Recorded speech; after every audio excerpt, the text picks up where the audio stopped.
Assalamualaikum warahmatullahi wabarakatuh. Salam sejahtera bagi kita semua.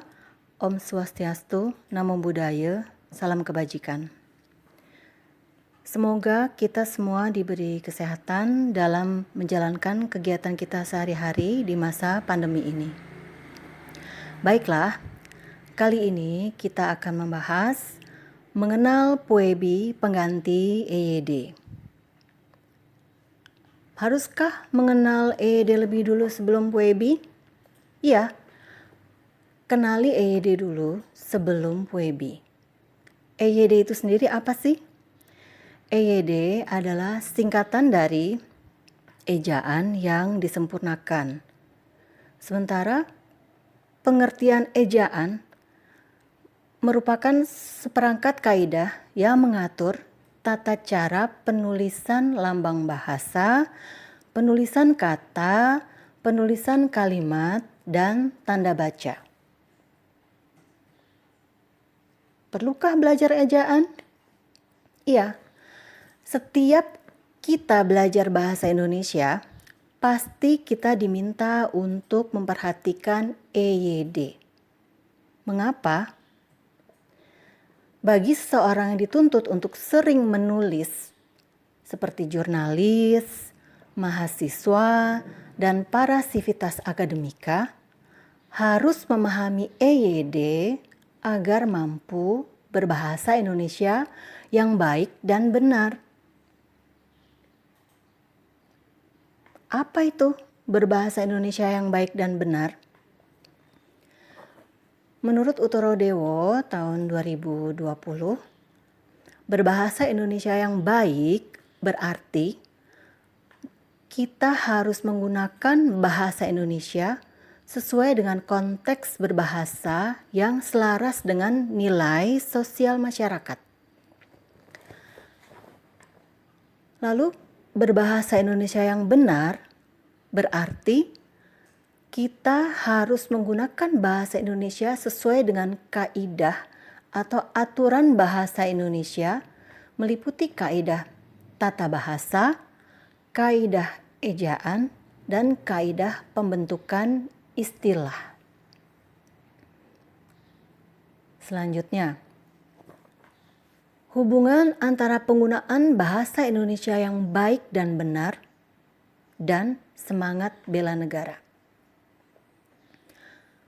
Pemerintah sudah mengeluarkan kebijakan terkait penggunaan bahasa Indonesia dalam Peraturan Presiden Nomor 63 Tahun 2019 tentang penggunaan bahasa Indonesia.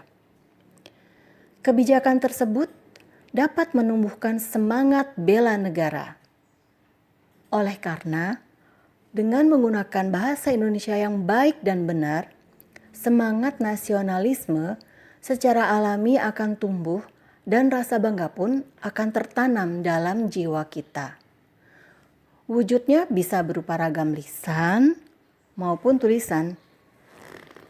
Dengan demikian, kita telah melaksanakan upaya bela negara. Sekarang, kita masuk ke sejarah perkembangan ejaan dalam bahasa Indonesia. Ejaan dalam bahasa Indonesia mengalami beberapa perkembangan dan penyempurnaan, mulai dari ejaan Van Ophuijsen, ejaan Republik, ejaan Pembaharuan, ejaan Melindo, ejaan LBK, EYD, dan Puebi. Ejaan Van Ophuijsen diresmikan tahun 1901 dan pada masa ini terbit buku Kitab Logat Melayu yang disusun oleh C.H.A. Van Ophuijsen dibantu Engku Nawawi Gelar Sultan Mahmud dan Muhammad Taib Sultan Ibrahim. Hal yang menarik dalam ejaan ini, konsonan J berubah menjadi Y pada kata sayang. Gabungan vokal OE berubah menjadi U pada kata madu. Gabungan konsonan TJ berubah menjadi C pada kata racun. Gabungan konsonan CH berubah menjadi KH pada kata khawatir. Ejaan Republik atau ejaan Suwandi diresmikan berdasarkan SK Menteri Pendidikan, Pengajaran dan Kebudayaan RI nomor 264-BHG.A tanggal 19 Maret 1947. Hal yang menarik dalam ejaan ini, gabungan vokal OE berubah menjadi U pada kata umum, hamzah koma atas berubah menjadi K pada kata takdir.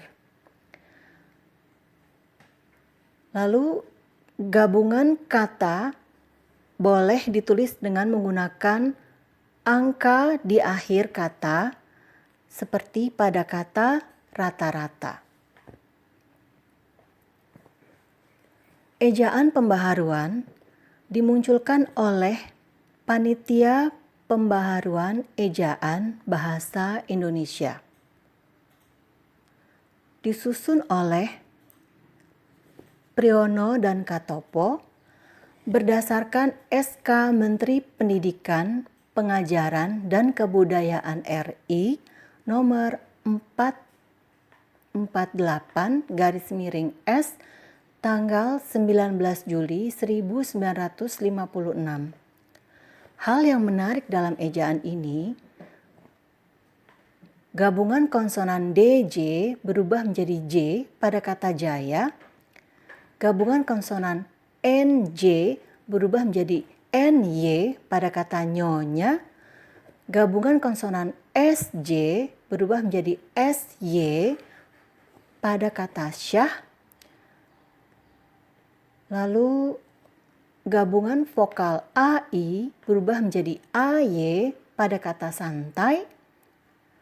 Gabungan vokal AU berubah menjadi AW pada kata silau. Selanjutnya, diftong atau gabungan vokal OI berubah menjadi OY pada kata amboy. Selanjutnya ejaan Melindo, Melayu Indonesia. Ejaan ini adalah hasil rapat kerja Malaysia Indonesia. Disusun oleh Slamet Mulyana dari Indonesia dan Syed Nasir bin Ismail dari Malaysia. Ejaan ini gagal diresmikan karena terjadi ketegangan politik antara Indonesia dan Malaysia. Ejaan LBK atau ejaan baru merupakan ejaan Lembaga Bahasa dan Kesusastraan. Sekarang bernama P3B, Pusat Pembinaan dan Pengembangan Bahasa. Ejaan ini ditetapkan berdasarkan SK Menteri Pendidikan dan Kebudayaan RI nomor 063/67 tanggal 19 September 1967.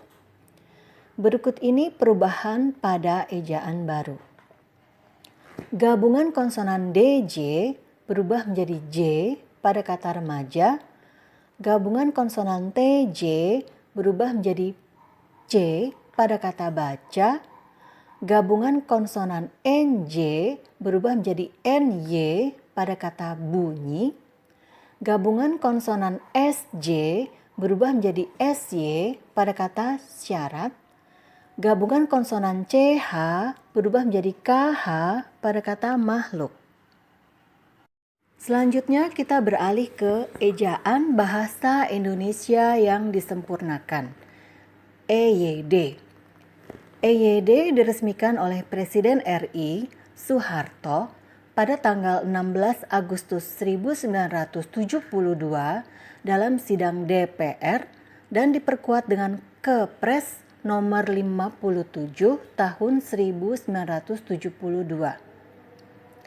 Selanjutnya, Pedoman Umum Ejaan Bahasa Indonesia yang disempurnakan dan Pedoman Umum Pembentukan Istilah ditetapkan oleh Menteri Pendidikan dan Kebudayaan pada tanggal 31 Agustus 1972 dan dinyatakan resmi berlaku di seluruh Indonesia. Hal yang menarik dalam EYD: 1. Perubahan huruf. Dari ejaan sebelumnya atau ejaan lama menjadi ejaan baru, gabungan konsonan DJ berubah menjadi J pada kata jika, gabungan konsonan TJ berubah menjadi C pada kata cinta, gabungan konsonan NJ berubah menjadi NY pada kata nyata, gabungan konsonan SJ berubah menjadi SY pada kata syukur. Selanjutnya, huruf F, V, dan Z yang merupakan unsur serapan dari bahasa asing diresmikan pemakaiannya, yaitu pada kata fisik, zakat, dan valuta. Hal yang menarik lain dalam EYD, huruf Q dan X yang biasanya digunakan dalam bidang ilmu pengetahuan tetap digunakan, seperti pada kata Furqan dan Xenon. Penulisan di sebagai awalan seperti kata dimakan dan diminum dibedakan dengan di sebagai kata depan, seperti di sini, di rumah, di situ, di kampus. Untuk kata ulang, ditulis penuh dengan mengulang unsur-unsurnya, seperti pada kata anak-anak dan bermain-main.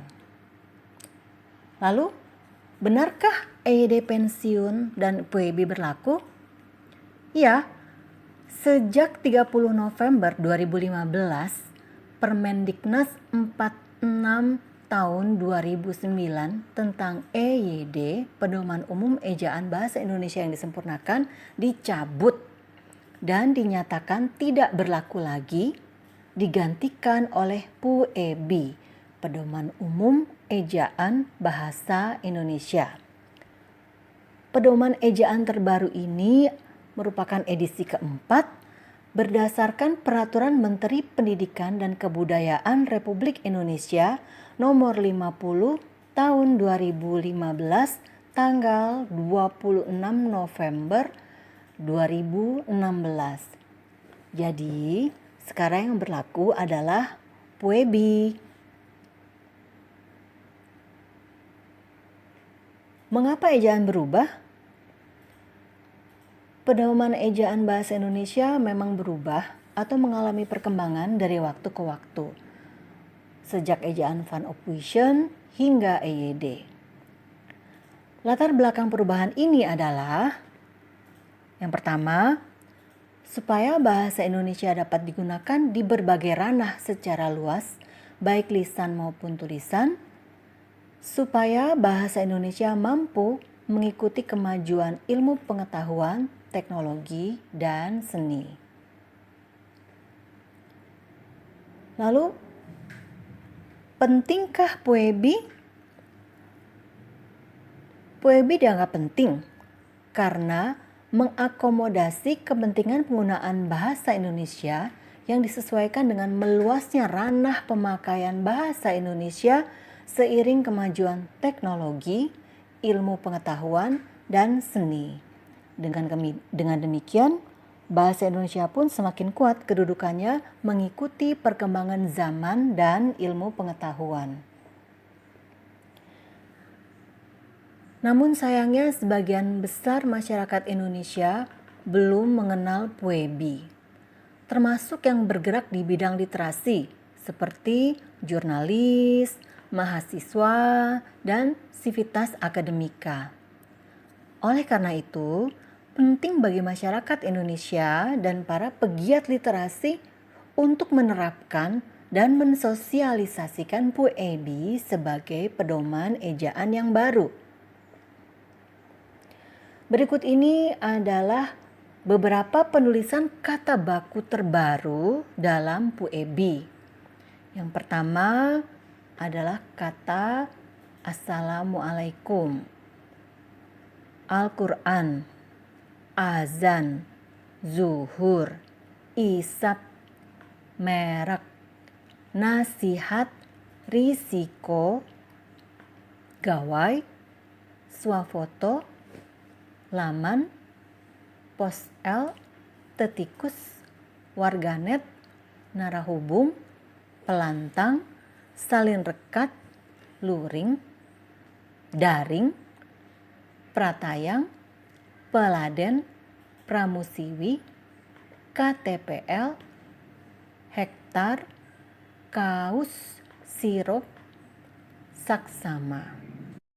Selanjutnya, beberapa kata yang penulisannya dipisah. Seperti kata di bawah, di atas, di samping, di antara, kerjasama, berkembang biak, terima kasih, orang tua, tanda tangan, di luar, di dalam, di kawasan, di sepanjang, bertanggung jawab, di hidupku, di kepala, di kemudian hari. Ada juga beberapa kata yang penulisannya disambung, seperti antar sekolah, antar teman, kacamata, fotokopi, diperhatikan, panca usaha, minimarket, tunanetra, was-was, ekstrakurikuler, dipertanggungjawabkan. Tampilan ini adalah perbedaan antara puebi dan EYD. Ada beberapa kaidah dalam puebi yang belum diatur dalam EYD. Yang pertama, dalam puebi terdapat penulisan huruf diftong EI. Contohnya untuk kata geyser, survei.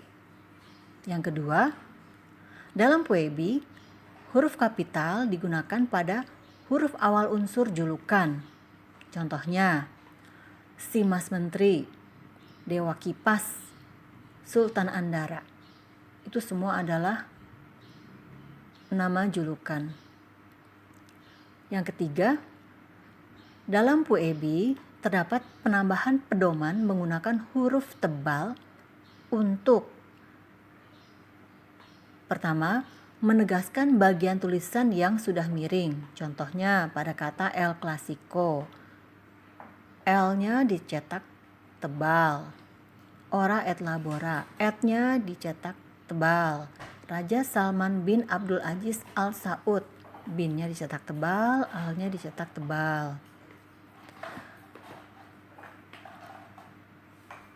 Huruf tebal juga dipakai untuk menegaskan bagian karangan. Contohnya latar belakang, masalah, tujuan. Yang keempat, dalam puebi terdapat aturan penulisan kata dan pada perincian yang menggunakan tanda titik koma. Contohnya, ciri air bersih adalah tidak berwarna, titik koma, tidak berasa, titik koma, dan tidak berbau.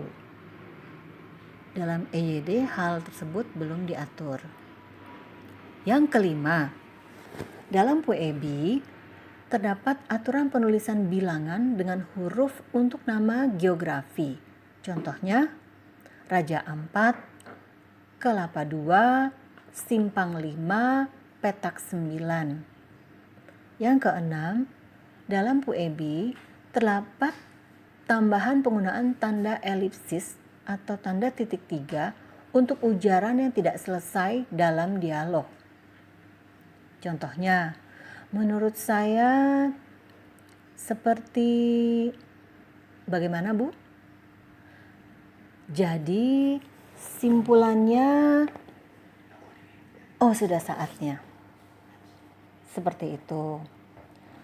Yang ketujuh, dalam puebi tanda hubung digunakan untuk bentuk terikat yang menjadi objek bahasan. Contohnya pasca pembetonan. Tanda hubung tidak digunakan di antara angka dan huruf dalam singkatan jika angka tersebut melambangkan jumlah huruf. Contohnya pada singkatan BNP2TKI yang kepanjangannya adalah Badan Nasional Penempatan dan Perlindungan Tenaga Kerja Indonesia. Pada singkatan LP3I yang kepanjangannya adalah Lembaga Pendidikan dan Pengembangan Profesi Indonesia. Pada singkatan P3K yang kepanjangannya adalah Pertolongan Pertama pada Kecelakaan. Yang kedelapan, dalam PUEB, partikel pun tidak disambung dengan kata lain, kecuali untuk bentuk terikat pada kata penghubung atau disebut konjungsi, seperti pada kata walaupun, meskipun, bagaimanapun. Yang kesembilan, dalam PUEB terdapat aturan penggunaan tanda kurung untuk mengapit huruf atau angka sebagai penanda perincian yang tersusun ke bawah. Contohnya, dia harus melengkapi berkas lamarannya dengan melampirkan 1. Akta kelahiran, 2. Ijazah terakhir, dan 3. Surat keterangan kesehatan.